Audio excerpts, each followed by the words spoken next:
ప్రపంచం అంతం కాబోతోందా? జల ప్రళయం వచ్చి భూమిని మొత్తం కప్పేయనుందా? డిసెంబర్ 25 అంటే రేపు క్రిస్మస్ రోజునే ఈ వరదలు ప్రారంభమయ్యి 4 ఏళ్ల పాటు కొనసాగనున్నాయా?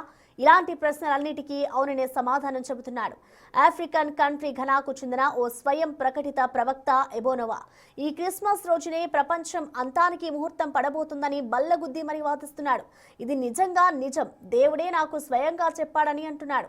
తాను చెప్పిన మాటలను నమ్మిన వారిని, జంతువులను రక్షించడానికి ఏకంగా 10 భారీ పడవలను నిర్మించాలని ఆదేశించాడని చెప్తున్నాడు ఎబోనోవా. ఇప్పటికే కొన్ని పడవలను కూడా నిర్మించాడు ఈ స్వయం ప్రకటిత ప్రవక్త.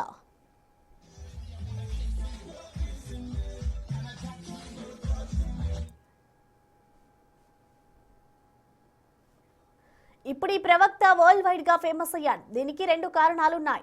ఒకటి, ఇలాంటి కథ ఒకటి బైబిల్లో ఉంది. రెండోది, ఈ ప్రవక్త యుగాంతమని చెబుతున్న సందర్భం క్రిస్మస్ నుంచి ప్రారంభం కావడం.